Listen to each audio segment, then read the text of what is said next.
Hello, it's me again. It's been a few weeks. I apologize for not posting sooner.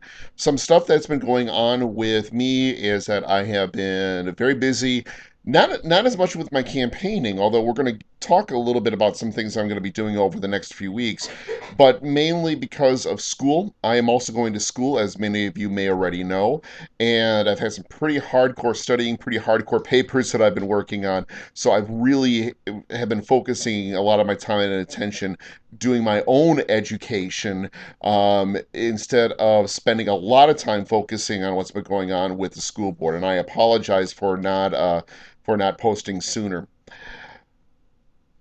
This has been a very busy couple of weeks for the Sheboygan Area School Board. I do want to spend some time talking about some issues, but first off, I went to the school board meeting on Tuesday night, and I was really pleasantly surprised. Marcia Reinthaler, who is on the school board, I never met her. I never had really much of a chance to talk to her. I try not to spend much time talking to school board members. They're busy, and also I'm not trying. I don't want to sound like I'm trying to ingratiate myself with them. The fact is that there are people who are running for school board who are on the school board, and I don't want to feel like I'm interfering with their relationships. But Marcia came up to me before the school board meeting and said, "You haven't blogged."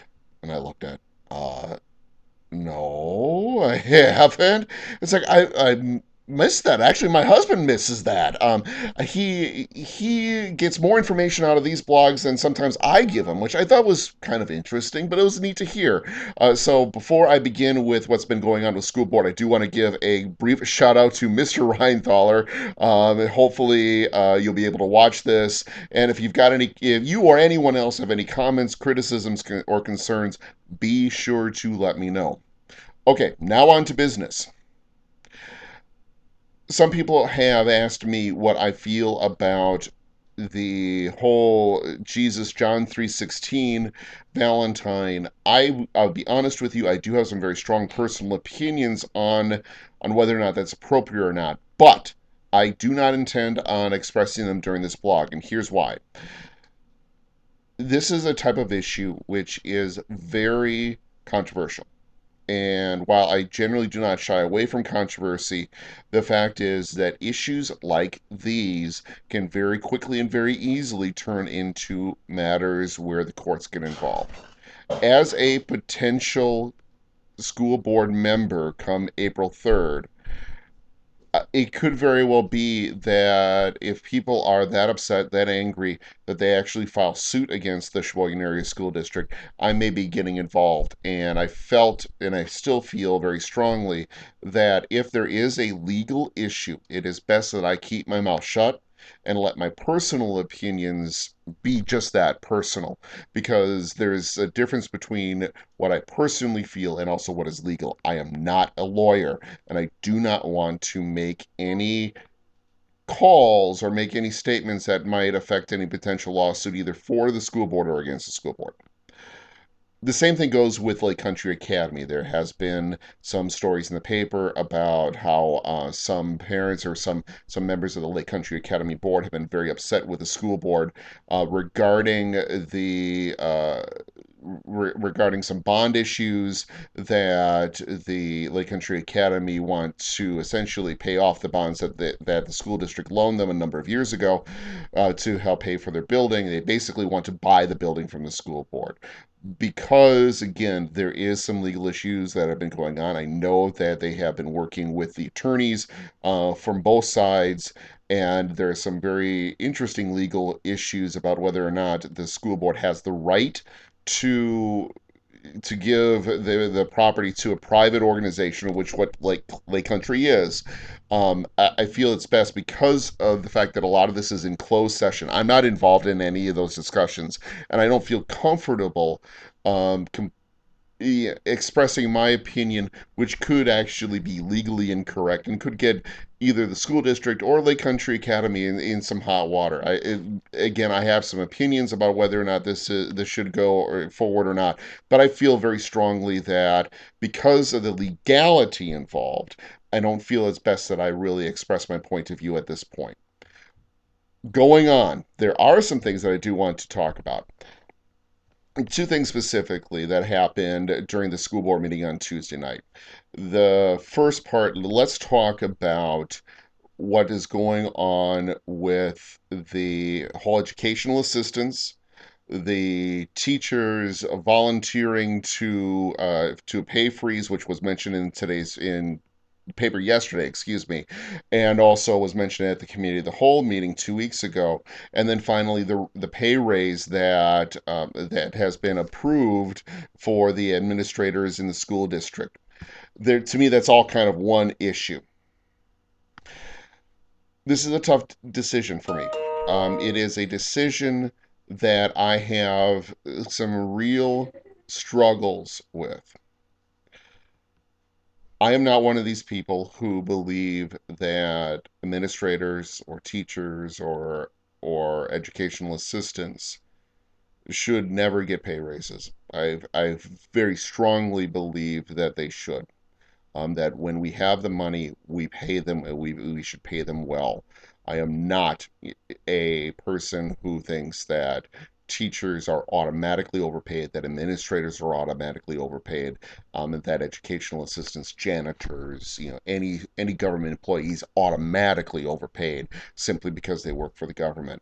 Unfortunately, a lot of people on the press websites and Facebook, they don't necessarily agree with me on that, and for that I'm sorry to hear. But I have a real problem with the school district granting a 1.6% pay raise to administrators while teachers are volunteering to not take any pay raise increase to save jobs, and while a number of educational assistants are looking at having, since February of last year to July of this coming year, having their health insurance premiums quintupled to almost $400 a month for a lot of these educational assistants who, by and large, earn less than $15 an hour and earn less than $30,000 a year. The issue isn't whether or not I feel that the administrators deserve it. The fact is that the school district has let go of a lot of administrators. They really have tried very hard over these past few years to shrink the amount of administrators and take some of those savings and put them towards the classroom, which I strongly support. But when you look at the fact that teachers are foregoing any pay raise for next year, and that educational assistants, who have, I think, one of the toughest jobs, period, in the whole school system, um, are looking at having almost half of their paychecks, in some cases, taken away to pay for health care. I think the idea of giving administrators, whether or not they deserve it or not, is another issue.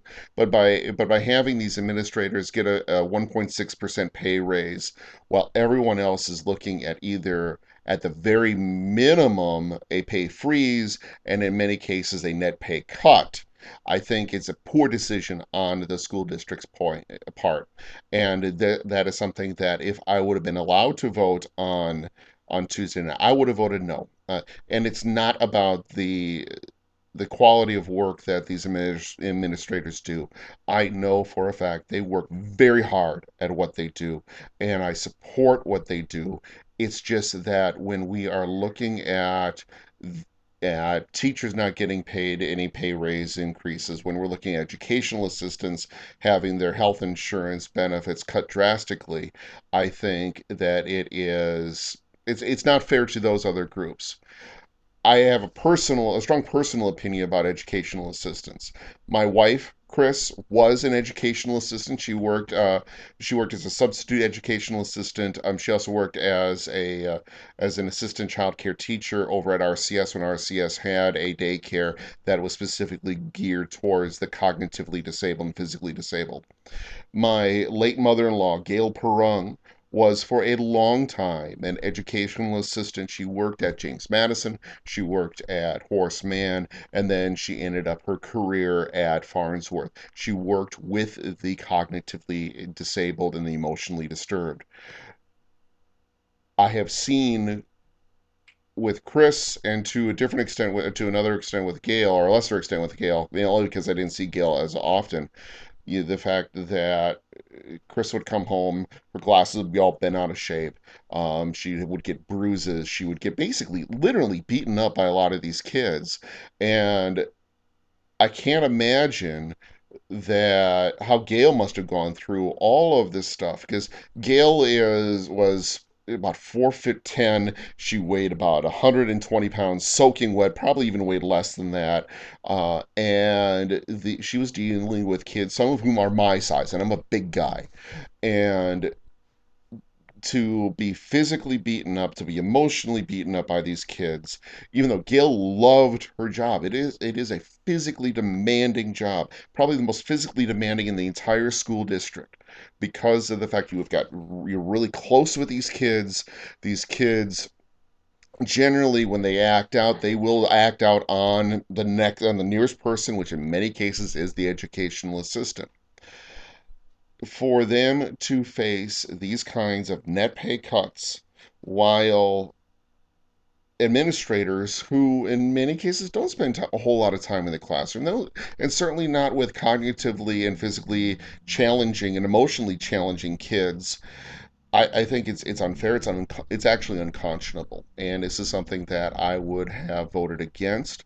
Again, it has nothing to do with the quality of work that the administrators do, but it is about how the school district, when President Gallianetti said we need to pay these people to keep and maintain the quality of work, these quality people, at the same time, while the administration is proposing this cut in health insurance benefits, and they're supporting this pay freeze by teachers, I'm thinking, do they not want to support these people as well? These people who are actually on the front line supporting these kids, supporting our kids, that I've got a real serious problem with. Now, I know that with the health insurance, that is something that is going to be discussed further. They did decide to not make any final decisions, and hopefully within the next month or so, some decisions will come about, which will be more equitable for everyone. I understand health insurance cost goes up, and I think people do need to pay for their health insurance coverage. I pay for my health insurance coverage. I've been paying for my health insurance coverage for a number of years, even though I'm a county employee.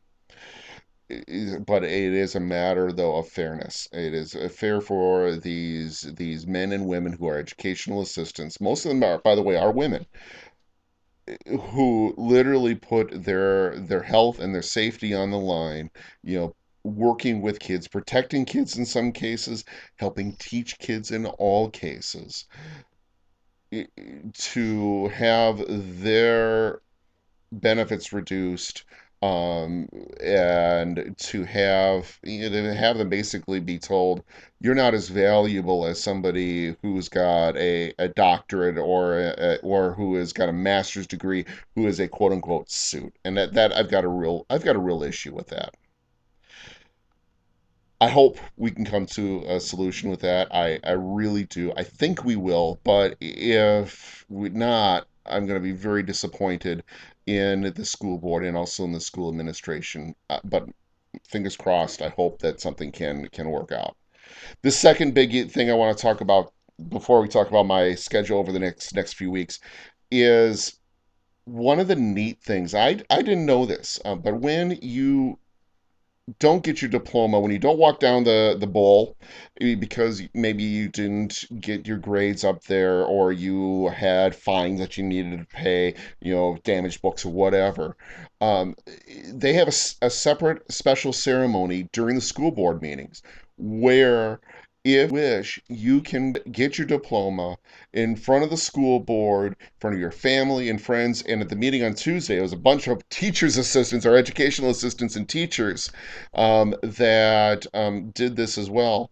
And that was one of the neat things was seeing these two guys. I think there were a total of six who could have gotten their diplomas. Two actually showed up to did, and to see these people, we can see the proud parents, and you can see the smiles on their faces, as they worked and show the effort to get their diploma after the fact, and to have these teachers, these educational assistants, rise up and give an ovation to these young men, I thought was just simply awesome. I started crying actually, because I know, going back to school at the age of 43, I know how hard it is to start again. It is a lot easier to get your diploma when you are young and get your diploma when you are already in school than to wait until you are a young adult, or in my case, an almost old adult, to essentially start all over again and get something like a high school diploma done. That is just simply awesome. And it was really neat to see. And I hope that come April, I will be able to stand up as a member of the school board and applaud those who take the extra effort to get your diploma after leaving school, and taking that extra effort to get that diploma when really you had no incentive to do so except the drive that's in your own heart. That's good on you guys. I'm glad to hear that. Glad to hear that you've taken that next step. Okay, let's talk about my schedule. I am going to be doing a lot of stuff with school, my own school, not only my own school, but also with continuing touring around with the various school events. I'm going to be at Grant at the Grant ESA silent auction tomorrow. I am your 50/50 raffle guy. It's something I've been doing for the past number of years. It's something I love doing. It is a silent auction, but I can tell you I am by no means silent. Um, I also am planning on, within the next week or so, I've got an event at Jefferson that I'm going to be at. It's the Jefferson PTO and Family Fun Night. That is on March 5th. On March 8th is, I believe, I'm just looking at my calendar right now. There is also other events that are going on. I believe the 8th, I've got something at both Lincoln Erdman and at Cleveland Elementary. I will be attending the PTO meetings. Actually, I stand corrected. That's on March 12th. I'll be at Lincoln Erdman and at Cleveland. And we're going to try to hit up as many different things as we possibly can between now and April 3rd. I've got on my list of things to do within the next day or so, I've got signs that I'm going to be ordering. I will be ordering those signs within the next few days. I should have them in my possession within the next week or so. If you are interested in having a sign, please send me an email. You can go through the website. You can also go on my Facebook page, Ryan Burg for School Board. I do have a Twitter account. It is Ryan Burg, the number 4, SASD. And don't forget, www.ryanburgforschoolboard.weebly.com. I hope to hear from you. Please go check out the website. Make comments on this YouTube page. Make comments on the website on my Facebook page. Send me a message on Twitter. I would love to connect with you some more.